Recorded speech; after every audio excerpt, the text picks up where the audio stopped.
Bom dia a todos, eu sou o Ricardo Moura, diretor de Relações com Investidores e M&A proprietário. Sejam bem-vindos à conferência de resultados do segundo trimestre de 2022 do Banco ABC Brasil. Caso queira acompanhar essa transmissão em inglês, por favor, cliquem no botão de tradução à direita e abaixo de sua tela. Antes de iniciarmos, gostaria de compartilhar os seguintes disclaimers. Eventuais declarações que possam ser feitas durante essa conferência relativas às perspectivas de negócios do Banco ABC Brasil, projeções, metas operacionais e financeiras, constituem-se em crenças e premissas da administração da companhia, bem como em informações atualmente disponíveis para o Banco ABC Brasil. Considerações futuras não são garantia de desempenho e envolvem riscos, incertezas e premissas, pois se referem a eventos futuros e, portanto, dependem de circunstâncias que podem ou não ocorrer. Investidores e analistas devem compreender que condições gerais, condições do setor e outros fatores operacionais podem afetar os resultados futuros do Banco ABC Brasil e podem conduzir a resultados que diferem materialmente daqueles expressos em tais condições futuras. Em cumprimento à Lei Geral de Proteção de Dados, informamos também que essa apresentação será veiculada nas nossas redes sociais, LinkedIn e YouTube, e que, prosseguindo, vocês estão cientes que dados pessoais, como imagem e voz, poderão ser compartilhados sem nenhum prejuízo ou descumprimento da lei. Aviso a todos que este evento está sendo gravado e sendo transmitido simultaneamente na internet, via YouTube e LinkedIn. Todo o conteúdo, inclusive a apresentação, estarão disponíveis no nosso site de RI. Para acompanhar melhor as apresentações, sugiro que baixem o conteúdo. E atenção, no final teremos o momento perguntas e respostas. E aqui do meu lado estão presentes hoje Sérgio Lulia, nosso CEO, e Sérgio Borejo, nosso CFO. Bem-vindos. Obrigado por estarem conosco hoje. Bom dia a todos. Bom dia, pessoal. Prazer compartilhar esse momento com vocês. Convido agora nosso CEO para falar dos resultados do ABC Brasil. Nesse segundo trimestre de 2022, trazendo os principais destaques financeiros e operacionais. Caso queiram acessar o material, leiam o QR Code na tela. Sérgio Lulia, por favor, é com você. Obrigado, Ricardo. Agora eu vou começar pelos destaques do período. No segundo trimestre de 2022, o lucro líquido atingiu 202 milhões de reais, um crescimento de 10% em relação ao trimestre anterior e de 48% em relação ao mesmo período de 2021, equivalente a um retorno anualizado sobre o patrimônio líquido de 16,6%, o oitavo trimestre consecutivo de expansão. Encerramos o trimestre com um crescimento na margem com clientes de 6% em relação ao trimestre anterior e em torno de 26% em relação ao mesmo período do ano passado, atingindo um spread com clientes de 4,4% no período.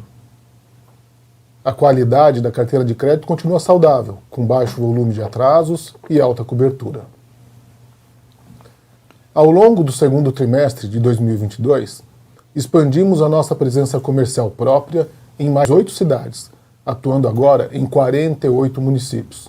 Este movimento visa ampliar a estrutura de atendimento aos nossos clientes, principalmente nos segmentos corporate e middle. Essa estratégia nos permitiu continuar crescendo a base de clientes, que atingiu ao fim do trimestre 3.988 clientes corporativos, um crescimento de 547 clientes no comparativo trimestral, o maior crescimento histórico em um único trimestre. E para apoiar este crescimento, continuamos investindo em capital humano. Ultrapassamos pela primeira vez a emblemática marca de 1.000 colaboradores, resultado da expansão em novos segmentos de clientes, da diversificação do portfólio de produtos e do desenvolvimento de novos canais de distribuição. Por fim, gostaríamos de destacar o resultado do Banco de Investimentos, que atingiu uma receita de 44 milhões de reais no trimestre, o melhor de sua história, impulsionado não somente pela área de Debt Capital Markets, mas também por uma importante contribuição da área de M&A. Seguindo com a apresentação, vamos relembrar nossa estratégia de crescimento. Expandir o número de clientes e, por consequência, o volume de transações. Adicionalmente, servir não somente nossos clientes, mas também seus stakeholders, incluindo fornecedores, colaboradores e seus próprios clientes. Expandir nosso portfólio de produtos, alavancando nosso relacionamento com as empresas, diluindo o custo de aquisição e manutenção de clientes e diversificando nossas fontes de receita, reduzindo assim a dependência a linhas específicas de negócios. Utilizar também canais de terceiros para distribuir nossos produtos e também distribuir nossos produtos distribuir produtos de terceiros através de nossos próprios canais. Tudo isso com o objetivo de expandir o retorno estrutural do ABC Brasil. E é importante destacar que continuamos a aumentar nossa presença geográfica. Vamos agora ver um breve vídeo com os destaques dessa expansão comercial.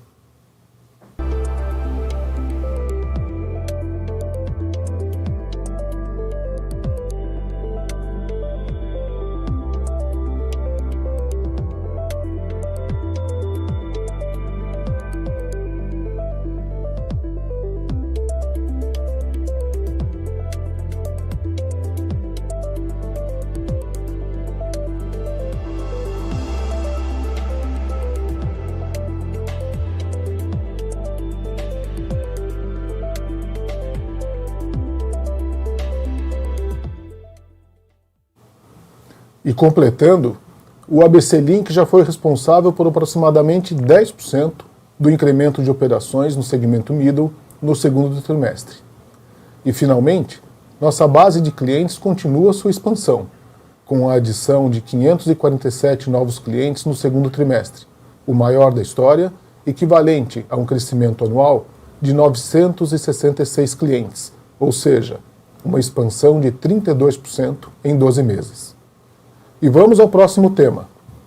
A carteira de crédito expandida apresentou um crescimento de 13,6% na comparação anual, dentro do guidance de crescimento para o ano entre 12% e 16%, impulsionada pelo segmento corporate, com uma expansão anual de 21%, e pelo segmento middle, que cresceu 34% em 12 meses e atualmente corresponde a 8,1% do total da carteira de crédito expandida.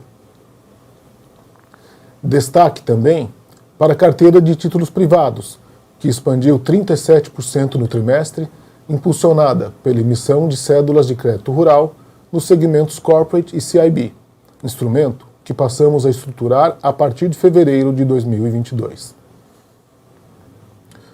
No slide 7, mostramos a segmentação setorial da nossa carteira de crédito expandida, que segue bem diversificada, apresentando um portfólio bem pulverizado e defensivo. Esta composição, aliada à originação de operações de qualidade, vem contribuindo para a resiliência da carteira ao longo dos ciclos econômicos. No trimestre, os setores com maiores aumentos relativos de participação foram serviços, mais 2,1 pontos percentuais, e agronegócio, mais 0,8 pontos percentuais, enquanto os setores com maiores reduções relativas foram o setor de energia, com menos 1 ponto percentual, e construção civil e incorporadoras, também com menos 1 ponto percentual. E agora vamos dar ênfase na evolução da margem e do spread com clientes.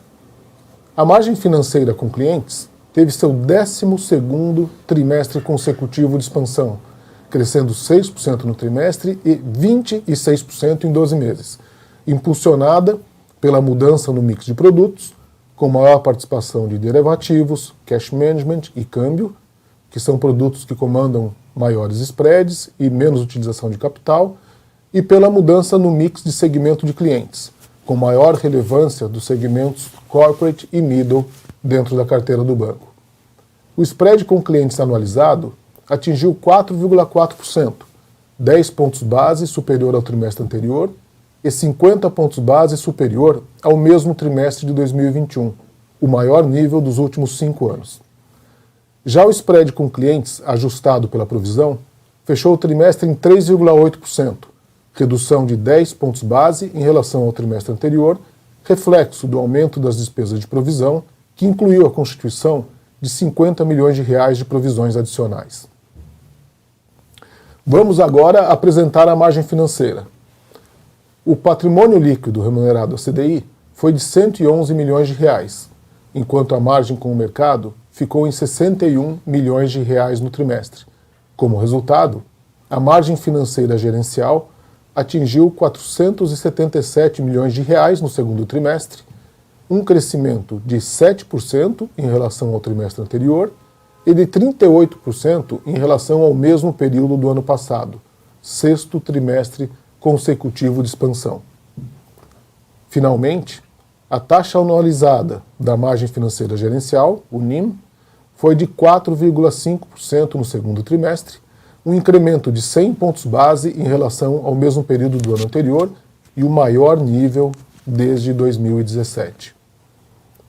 Agora, alguns indicadores que refletem a qualidade da nossa carteira de crédito. No primeiro gráfico, as operações com atraso acima de 90 dias, que encerraram o trimestre em 0,4% da carteira, abaixo da média histórica, que fica mais ou menos ao redor de 1%. Essa melhora no atraso aconteceu tanto nos segmentos de clientes CIB quanto no corporate. Já o segmento middle experimentou um pequeno aumento do atraso para 2%, índice ainda confortável para esse segmento, que comanda maior diversificação e maiores spreads, e substancialmente abaixo dos níveis de provisionamento para o segmento, que atualmente se encontram em 4,5%. No segundo gráfico, o índice de cobertura atingiu 619%, 175 pontos percentuais acima do nível observado no trimestre anterior, resultado da queda do volume de atrasos e do reforço de provisão nos segmentos CIB e Corporate. No slide 11, mostramos a evolução da despesa de provisão ampliada. A despesa de provisão ampliada fechou o trimestre com 48 milhões de reais, equivalente a 0,5% da carteira expandida, aumento de 0,1 ponto em comparação ao trimestre anterior e redução de 0,1 ponto percentual em relação ao mesmo trimestre de 2021. A despesa de provisão para devedores duvidosos, a PDD, atingiu 31,5 milhões de reais no trimestre, um aumento de 18,8% em relação ao trimestre anterior e redução de 32,4% em relação ao mesmo período do ano passado, mesmo considerando-se a constituição de uma provisão adicional, que é genérica e cíclica, de 50 milhões de reais para os segmentos CIB e Corporate, e bem como níveis marginais de recuperação de crédito.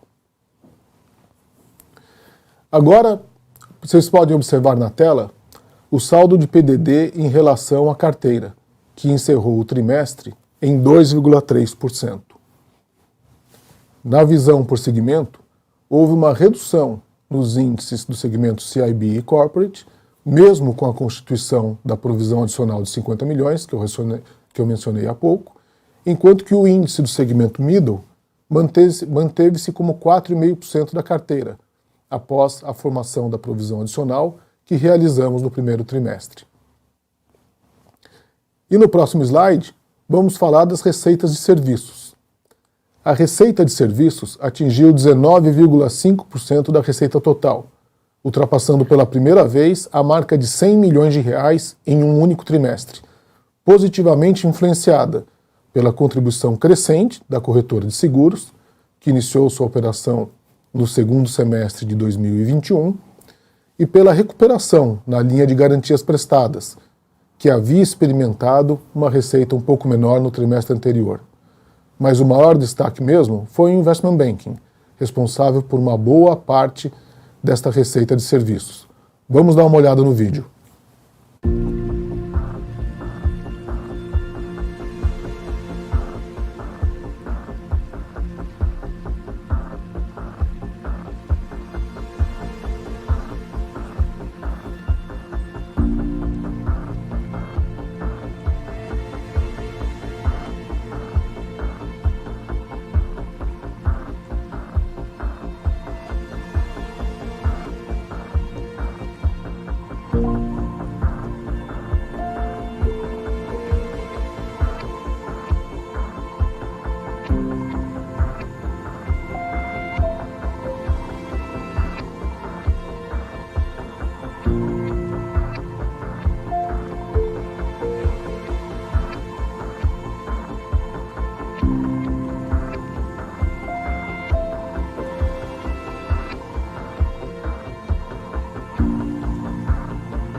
Como vocês viram, esta foi a maior receita de serviços da história em um único trimestre. E vamos apresentar agora a variação das despesas e do nosso índice de eficiência. A despesa de pessoal cresceu 39% em comparação ao mesmo trimestre do ano passado, reflexo dos efeitos inflacionários e do crescimento de 32% no número de colaboradores do banco nos últimos 12 meses. Ultrapassamos neste trimestre, pela primeira vez, a emblemática marca de 1.000 colaboradores, resultado da expansão em novos segmentos de clientes, diversificação do portfólio de produtos e desenvolvimento de novos canais de distribuição. O investimento em capital humano inclui desde o reforço em nossa força comercial, passando por áreas de suporte responsáveis pela sustentação das operações, até, finalmente, pela adição de novas capacidades, como inovação, ciência de dados e cibersegurança.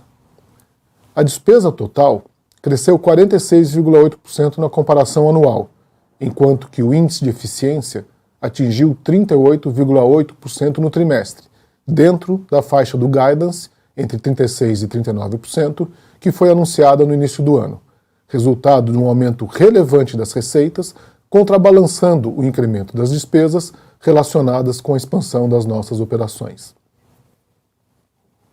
Em relação à evolução da nossa captação, ao final de junho, ela representava cerca de 43 bilhões de reais, um crescimento de 8% no trimestre e de 20% em 12 meses. Um dos fatores de sucesso do ABC Brasil é o acesso a funding competitivo, tanto em moeda local como internacional, com bom volume e a prazos interessantes. Esta condição é suportada por notas de rating equivalentes ao rating brasileiro, ao rating soberano brasileiro, pelas principais agências de risco de mercado, ou no caso de uma delas, estamos 1 grau acima do nível soberano. Acreditamos que a qualidade da nossa captação se torna ainda mais relevante em um ambiente de rápido aumento da taxa básica de juros e, mais do que nunca, se destacando, então, como um dos nossos principais diferenciais. Podemos observar também a evolução do patrimônio líquido e do índice de Basileia. Encerramos o segundo trimestre com um patrimônio de referência de cerca de 6 bilhões de reais e um patrimônio líquido de 4,9 bilhões de reais. O índice de Basileia total permaneceu ao redor de 15%, enquanto que o capital nível 1 atingiu 13,1%, índices que julgamos adequados para suportar a estratégia de crescimento da organização. Aqui no slide 17, podemos observar a evolução do resultado anual. O lucro líquido recorrente no segundo trimestre atingiu 202 milhões de reais, um crescimento de 48% em relação ao mesmo período do ano passado. Esta tendência pode ser explicada principalmente pelo aumento da margem com clientes, pelo aumento da receita de serviços e pelo aumento da remuneração do patrimônio líquido, a CDI, e sendo parcialmente compensada pelo crescimento das despesas, resultado dos investimentos em novas iniciativas, como eu já mencionei anteriormente, e pelo aumento do imposto de renda e da contribuição social, resultado principalmente da maior rentabilidade do período. O retorno anualizado sobre o patrimônio líquido recorrente foi de 16,6% no trimestre, aumento de 430 pontos em relação ao mesmo período de 2021. Quando analisamos ao longo dos últimos trimestres, o lucro líquido recorrente e o retorno anualizado sobre o patrimônio líquido continuam a mostrar uma tendência consistente de crescimento, consolidando uma elevação estrutural da rentabilidade da organização. O lucro recorrente trimestral superou pela primeira vez a marca de 200 milhões de reais em um único trimestre, enquanto que o retorno sobre o patrimônio apresentou seu 8º trimestre de crescimento consecutivo, atingindo, como já disse, 16,6%. Acreditamos que este seja o resultado ainda inicial de diversas iniciativas que visam o crescimento e a diversificação da base de clientes e das fontes de receitas, e, ao mesmo tempo, uma maior diversificação da exposição ao risco, resultando em retornos maiores e mais resilientes ao longo dos ciclos de crédito. Mais uma vez, gostaríamos agora de reforçar a nossa tese de investimento, que balanceia 3 elementos distintos. Primeiro, somos uma instituição com um longo histórico de rentabilidade, entregando um retorno aos acionistas atrativo, consistente e crescente, através da distribuição de proventos, que é o dividend yield.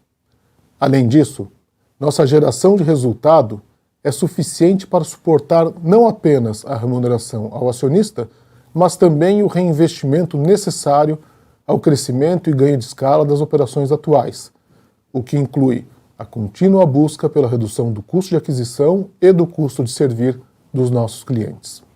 Finalmente, temos investido recursos e esforços para expandir nossas operações em áreas onde temos sinergias óbvias, que chamamos Right to Win. Isto inclui a captura de algumas opcionalidades e o destravamento de valores ocultos, ainda não totalmente explorados em nossa operação, visando a diversificação dos fluxos de receita, o maior crescimento do nosso resultado e, finalmente, o aumento do retorno estrutural do Banco ABC Brasil. Estes são os destaques que gostaríamos de apresentar. Muito obrigado. Obrigado, Sérgio, por nos trazer o panorama dos resultados do banco nesse último trimestre. Agradeço também a todos que acompanharam a transmissão até o momento. Agora abriremos a sessão de perguntas e respostas.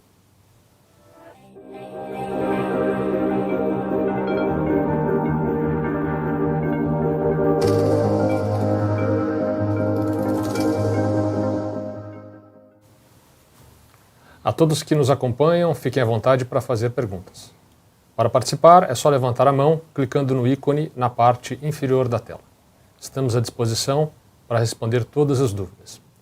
Vamos começar liberando a primeira pergunta de Ricardo Buchpiguel, do BTG Pactual. Bom dia, pessoal, e parabéns pelo resultado. E obrigado pela oportunidade de fazer pergunta. A gente tem visto a inadimplência do ABC em mínimas históricas, e mesmo que a gente tenha vendo uma boa saúde financeira das grandes empresas de uma forma geral, eu entendo que talvez deveria normalizar para os níveis históricos ao longo do tempo, né? Então, minha dúvida é como deveria ser esse ritmo de normalização, se é que a gente deveria chegar, né, nos níveis históricos de inadimplência. E eu também queria entender um pouco do racional da provisão adicional que vocês fizeram, dado a boa performance em termos de inadimplência, e se faria sentido a gente ver algum consumo de reserva de provisão nos próximos trimestres, e o que faria sentido, né, para pensar em um nível de cobertura estrutural para o banco. Obrigado. Bom, obrigado pela sua pergunta. É uma pergunta que envolve diversos aspectos, né? De fato, a gente experimenta hoje uma inadimplência mais baixa do que a média histórica do banco. E, inclusive, quando se considera o aumento da taxa Selic, como nós experimentamos, né? Que tem subido consistentemente ao longo do último 1 ano e meio. E a razão dessa inadimplência tão baixa, que, aliás, eu acho que no nosso caso está extremamente baixa, mas se vê no setor como um todo. A inadimplência corporativa de empresas maiores está muito baixa. Eu acho que tem alguns fatores que podem ajudar a entender, como, por exemplo, o fato das empresas do Brasil, infelizmente, ter atravessado uma sequência de crises desde 2014 2015.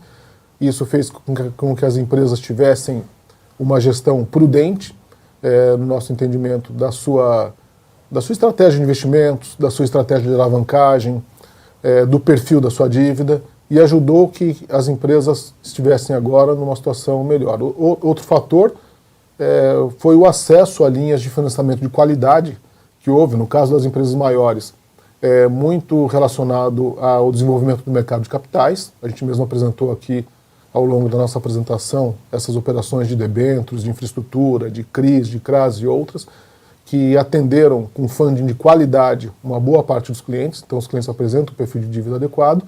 E no caso das empresas menores, também auxiliadas pelas linhas que foram propostas pelo governo federal durante a pandemia, como o Pronamp, o FGI, que também trouxeram um fundo de qualidade.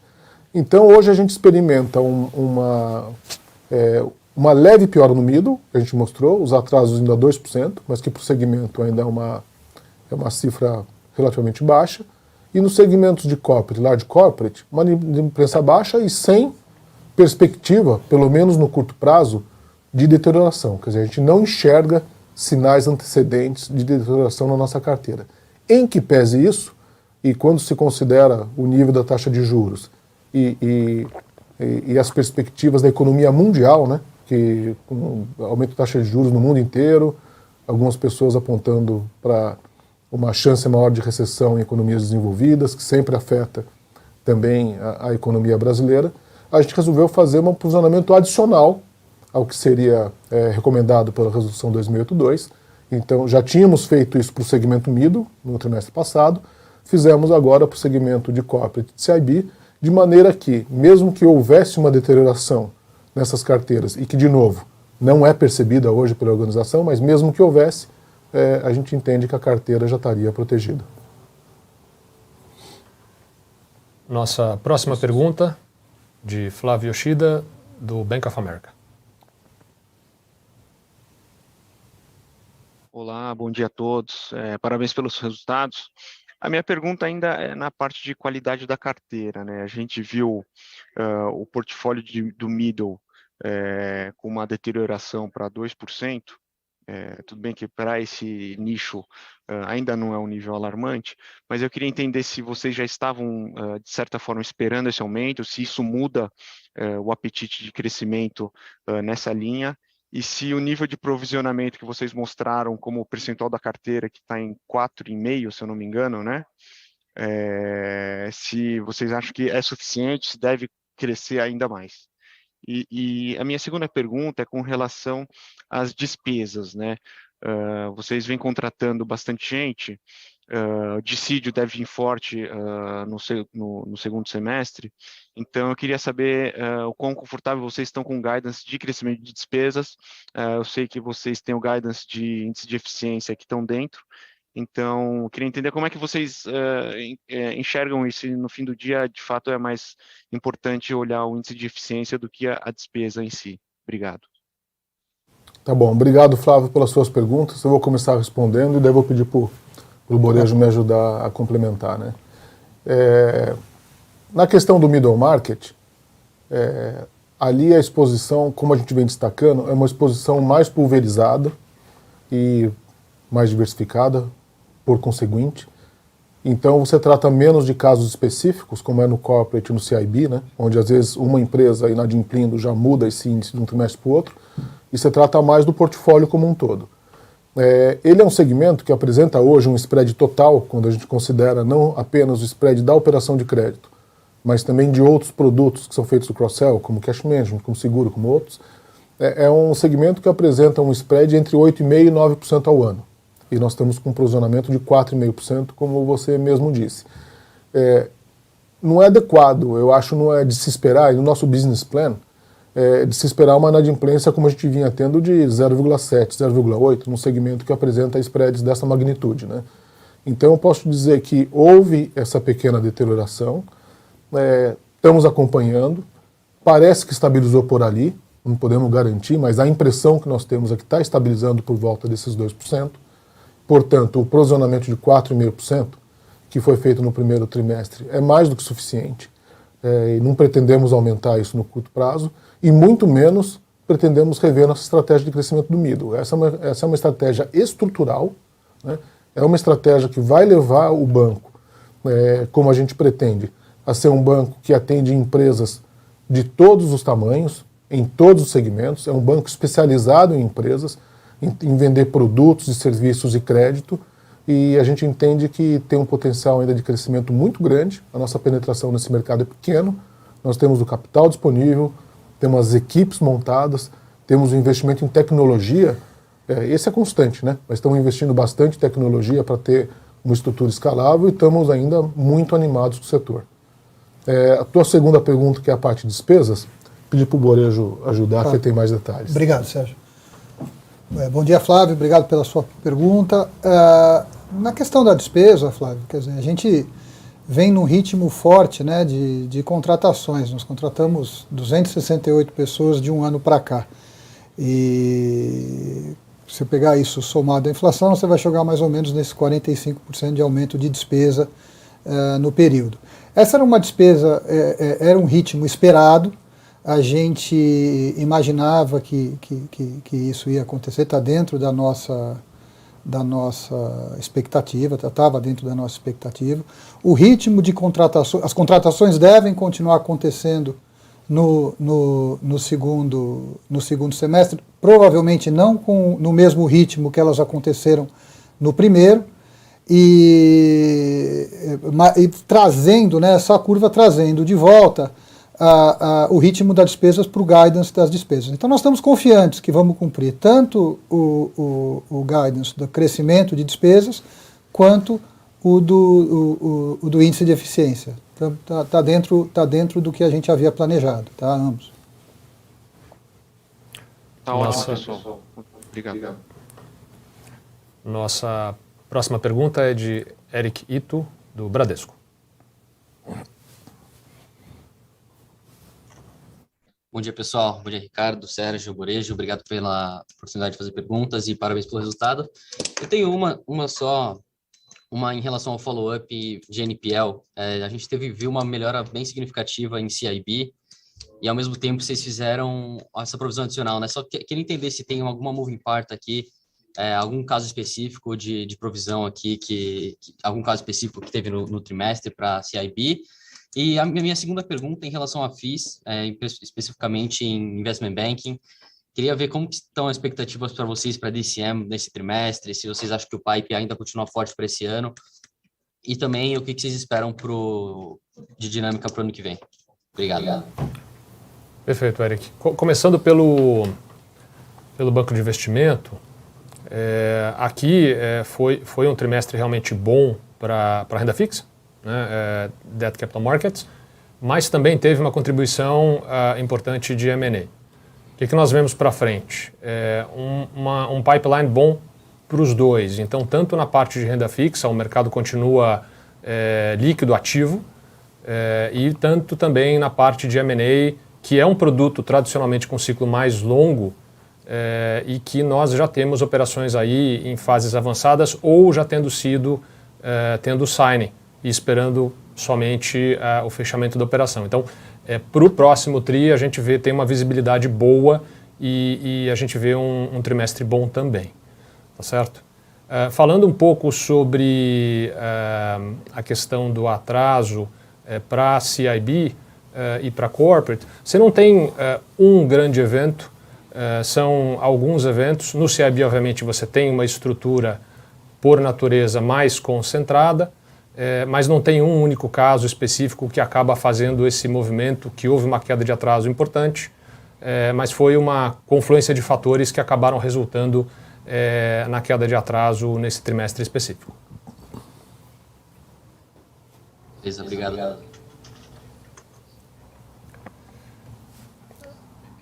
Nossa próxima pergunta é de Yuri Fernandes, do JP Morgan.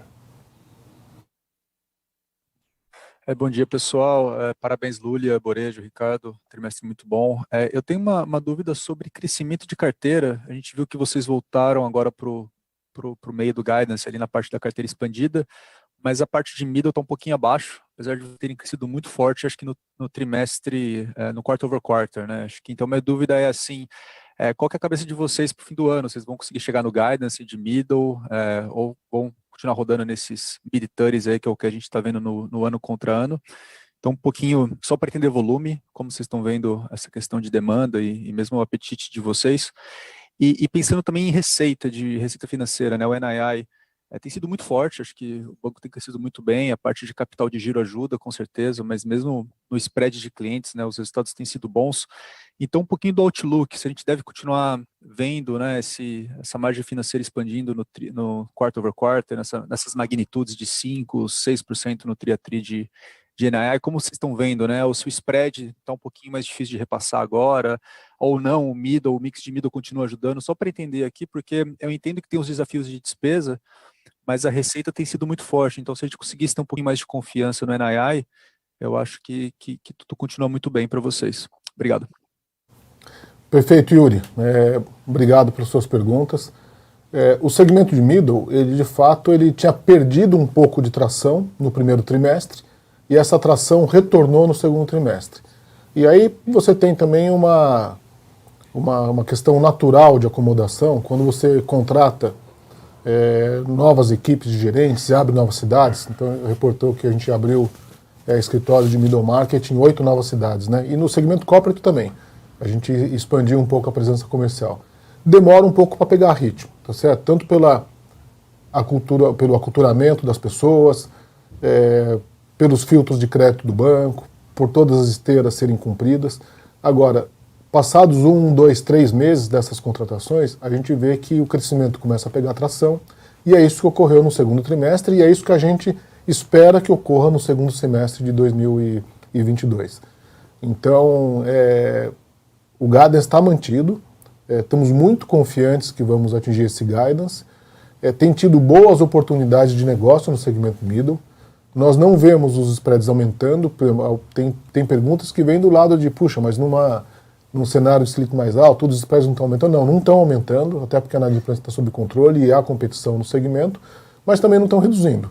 A gente está tendo boas condições de precificar nossas operações de acordo com o que a gente acha correto, do ponto de vista de risco e retorno.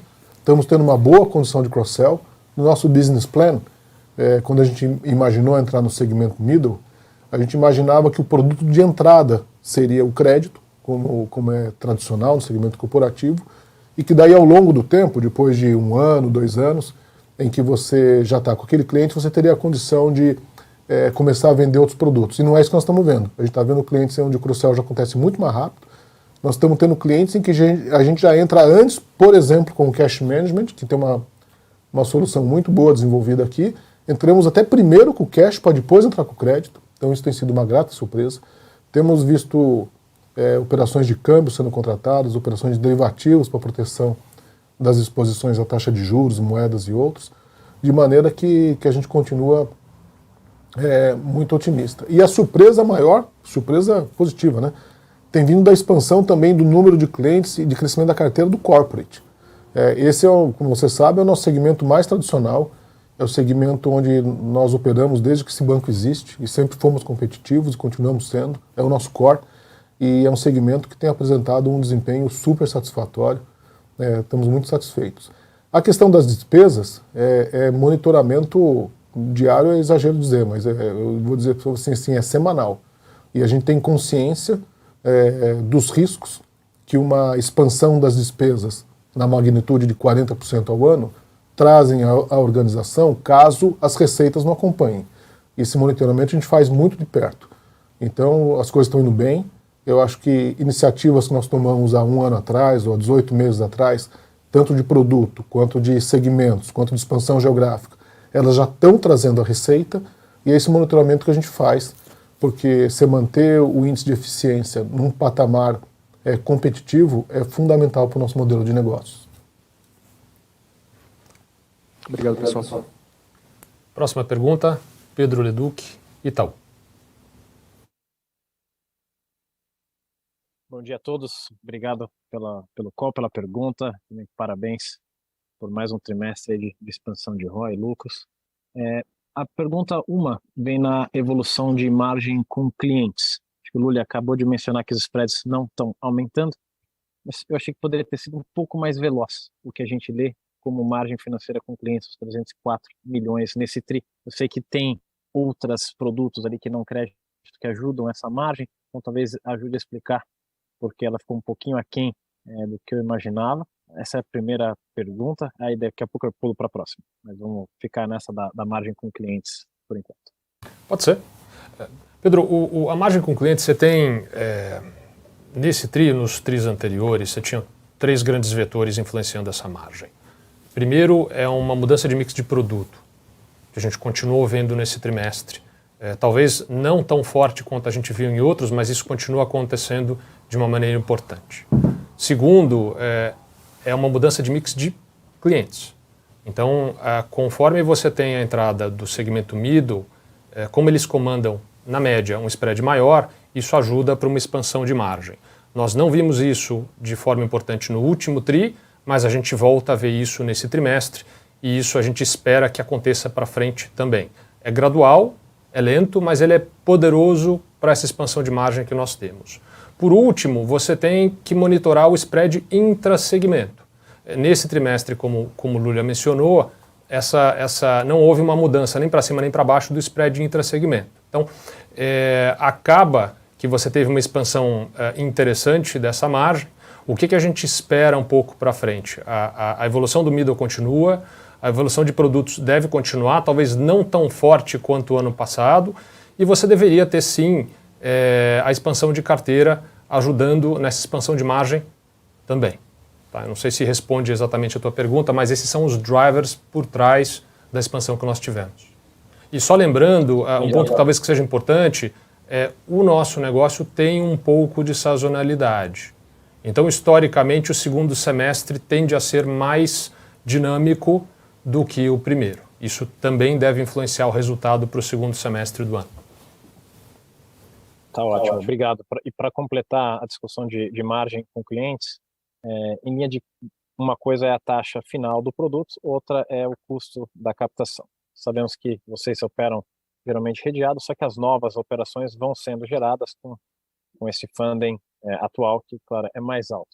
E se a gente olha aqui o slide de vocês sobre captação, teve uma queda sequencial de alguns instrumentos, o a prazo, a vista, LCAs, etc., e ganhou muito espaço letra financeira e outros repasses. Tem alguma coisa aqui que a gente precisa se atentar em termos de custo médio de captação no que tange essa questão de margem com o cliente para o segundo semestre? Não, acho que de maneira alguma. Eu vejo assim, esta parte de captação, normalmente é assim, e dessa vez se repete, né? A gente tem uma abundância de limites de crédito, tanto no mercado internacional quanto no mercado doméstico. E você tem isso de um lado, do ponto de vista, vamos dizer, da disponibilidade de crédito. Outro, você tem a atratividade dos produtos.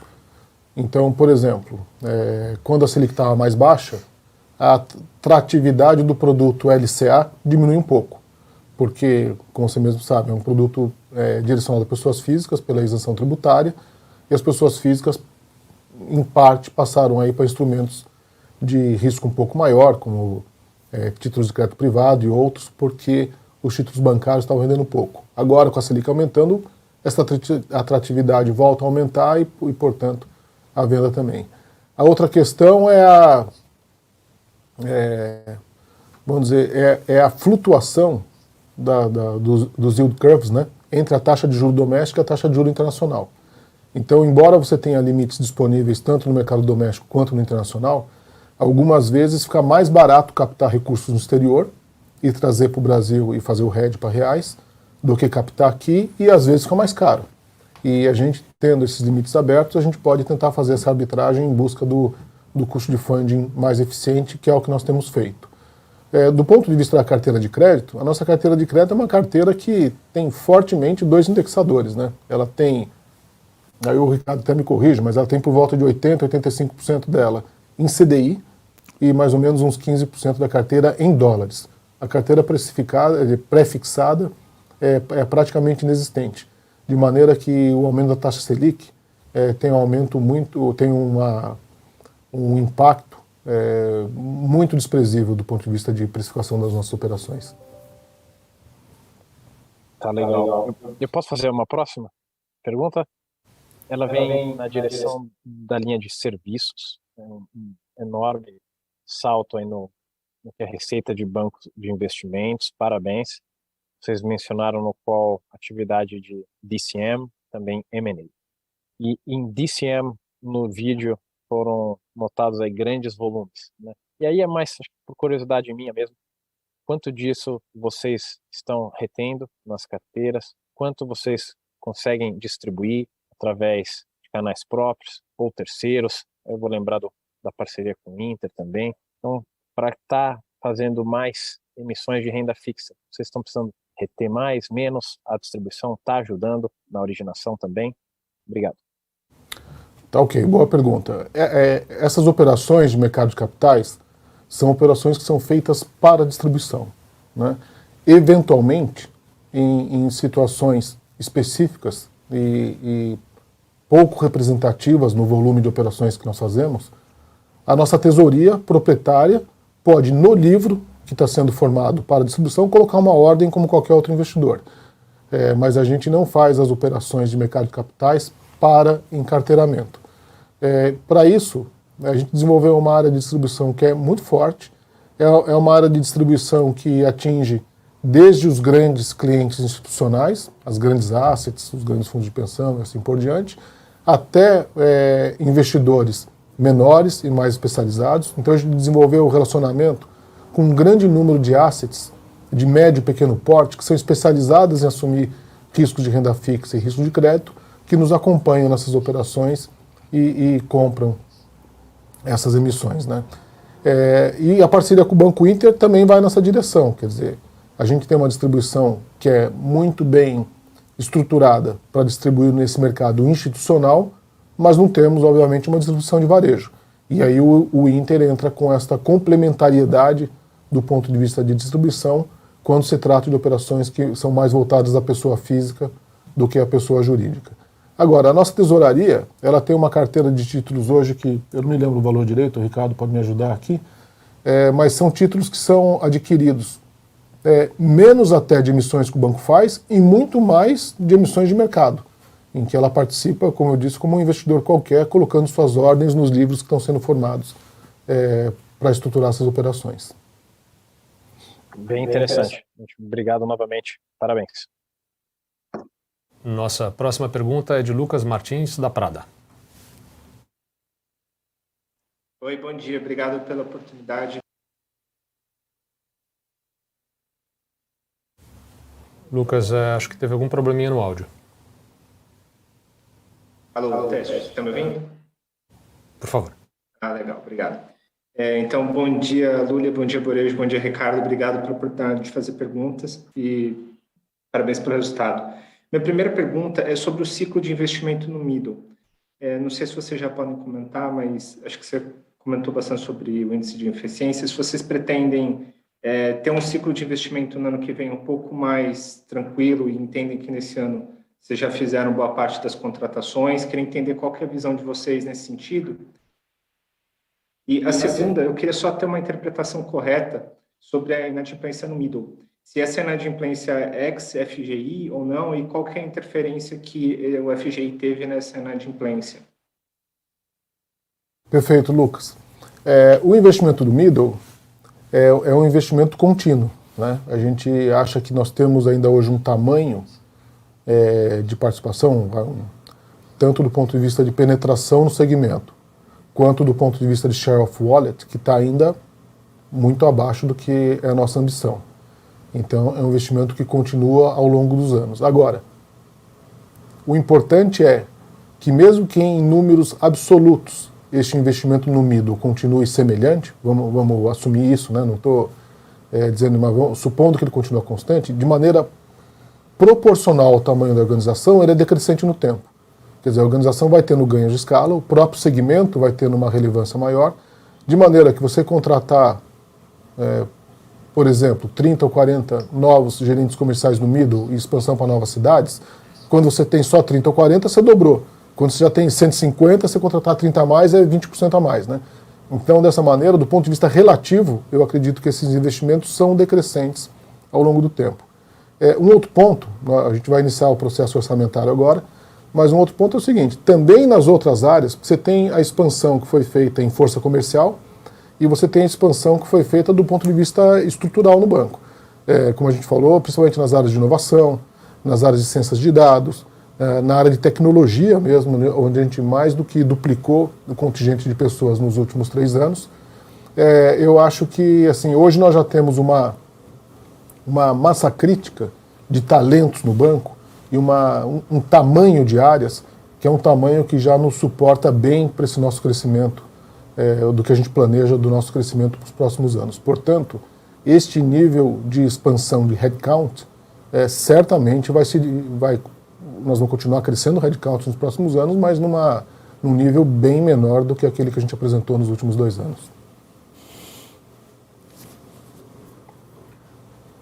Tem a pergunta do nível de provisão para... Assim, do nível Inadimplência. do nível de inadimplência do middle, né? Inadimplência. Vou começar também, se quiser complementar, Claro. o Borejão. Por favor. Mas a inadimplência do middle, ela, como eu disse assim, é uma inadimplência que nós estamos bastante confortáveis. O papel do FGI, né, que foi o papel que você perguntou, a gente até acompanha as médias que o BNDES divulga. A gente vê bancos que tiveram 4, 5, 6% de inadimplência na carteira do FGI, a nossa não chega a 1%, 0,7%. A inadimplência que nós temos na carteira de FGI, perda efetiva, é igual à inadimplência que a gente tem na carteira que não é FGI, porque a gente não teve a gente usou para a carteira FGI a mesma política de crédito que nós aplicamos para nossas próprias operações. De maneira que eu acho que não teve um grande efeito. Quando entra em atraso, se houver a inadimplência de fato, aí claro que uma parte disso vai ser ressarcida, né, pelo seguro que foi comprado com o FGI. Mas isso hoje ainda é bem secundário. E deixando claro, os índices de atraso que a gente tem, eles estão antes de qualquer cobertura do FGI. Perfeito, obrigado. Nossa próxima pergunta de Gustavo Schroden, do Bradesco. Bom dia pessoal. Bom dia, Lúlia, Borejo, Ricardo. Parabéns pelos resultados. Eu queria fazer, na verdade, uma pergunta relacionada às garantias, né? Sempre foi um business importante, acho que para o banco. Queria mais que vocês pudessem colocar para a gente como é que está a questão de precificação dessas garantias nesse cenário de juros mais alto, né? Eu sei que tem umas características diferentes dependendo de ciclo, então queria explorar um pouquinho, se você puder elaborar como é que está as garantias, a evolução. A gente viu que ficou um pouquinho de lado a carteira no trimestre, não acompanhou tanto a evolução das outras linhas, então eu queria explorar um pouquinho essa linha de garantias, que sempre foi importante para o banco. E a minha segunda pergunta é referente àquelas novas iniciativas, né, o consignado privado e seguros. Se puder passar um update para a gente, até para a gente entender a questão de modelagem, como é que a gente, se já tem algum número relevante para a gente começar a incluir nos modelos, ou se ainda está no estágio inicial. Obrigado. Tá bom, Gustavo. Olha, na questão das garantias, o que tem ao longo dos últimos anos é uma certa mudança na natureza da garantia prestada. Você vai lembrar que anos atrás, a maior parte dessas garantias estava relacionada a contingências das companhias, né? Fossem elas contingências fiscais ou trabalhistas, e você emitia aquelas fianças de prazo indeterminado, e normalmente depositadas em juízo, e as companhias discutindo essas questões com chance de ganho ou de perda, e essas fianças estavam garantindo isso. Isso ainda é uma parte importante desse portfólio de garantias que nós temos, mas esse produto ele começou a sofrer a concorrência muito forte do seguro garantia. Quer dizer, o seguro garantia, embora tenha características diferentes da fiança bancária, ele passou a ser aceito por muitos tribunais e é um produto mais barato. E, portanto, a fiança perdeu um pouco a competitividade, e é uma das razões que a gente tem também, não a única, óbvio, mas é uma das razões que nós abrimos a nossa corretora de seguros, e a corretora de seguros hoje oferta o seguro garantia nos casos onde as companhias pedem esse produto. Hoje, você tem uma dinâmica mais favorável ao produto fiança bancária nas fianças relacionadas a projetos de infraestrutura, onde você tem garantias de várias naturezas que são dadas. Você tem a garantia de cumprimento das obrigações assumidas no leilão, você tem garantias de performance, você tem garantias que são dadas, por exemplo, ao BNB, ao BNDES, com base em desembolsos que eles fazem para esses projetos. Então aí é onde está o maior dinamismo, e a precificação é muito adequada. Até porque muitas fianças dessa, como uma fiança de performance, por exemplo, a alocação de capital dela é mais baixa, né? Ela tem uma alocação de capital de 50%. Então você tem um risco muito reduzido, porque são clientes que a gente conhece e sabe qual é a capacidade que eles têm de entregar os projetos que eles adquiriram e com uma alocação de capital mais baixa.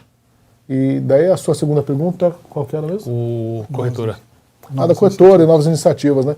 Então, a corretora vai muito bem, nós estamos até estudando se a gente passa a dar alguma divulgação mais específica dela ou não, mas posso dizer que até por ser uma empresa que não envolve capital, não envolve funding nem nada, tem uma estrutura de pessoas mesmo muito enxuta, então é um negócio que já é bastante rentável para o banco, embora ainda dentro dos resultados gerais da organização não sejam tão expressivos, mas é uma linha que com certeza já contribui positivamente.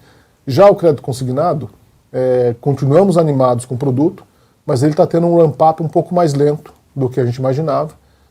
Isso por conta de várias questões. Uma das questões é o tempo que as companhias, uma vez fechado o acordo com a companhia, você tem que fazer uma integração tecnológica, que no nosso caso, bem leve. A gente desenvolveu um sistema, o sistema é todo na nuvem, o sistema ajuda até a área de recursos humanos da companhia a fazer a consignação, ajuda ela a fazer a contabilização, de maneira que não traz um grande serviço, né, um workload para o RH das companhias, mas você entra na esteira de prioridades da companhia e às vezes a gente imaginava que pudesse levar 60, 90 dias para, após fechado o acordo, para você fazer a implantação, e tem chegado às vezes a 150 dias. Então é um negócio que está tendo seu ramp-up, mas que por enquanto ele é bastante pequeno em relação aos resultados da companhia. Bem, Perfeito, Lulia. por favor. Obrigado. Bem, vamos então encaminhando para o encerramento da transmissão da conferência de resultados do segundo trimestre de 2022. Passo a palavra ao Borejo e ao Lulia para fazerem as considerações finais, começando, por favor, por você, Borejo. Só novamente, obrigado pela oportunidade, prazer estar aqui e espero revê-los aí na videoconferência do próximo trimestre. Muito obrigado. Bom, obrigado a todos também. Queria dizer que estamos muito animados com o projeto que nós estamos conduzindo aqui. Os resultados estão começando a aparecer. A gente sente que está com times muito bem preparados, temos os talentos internos que a gente precisa, temos o apoio do acionista principal para fazer as transformações que nós estamos fazendo e elas estão começando a aparecer, o que nos dá muita satisfação. Então, obrigado pela sua participação e até a nossa próxima divulgação. Muito obrigado, Lulia e Borejo, pela apresentação. Agradeço também a participação de todos e a apresentação já está disponível no site de RI. Além disso, o vídeo da transmissão estará no nosso canal do YouTube. Qualquer dúvida, a equipe de RI está à disposição para atendê-los. Até o próximo trimestre. Obrigado.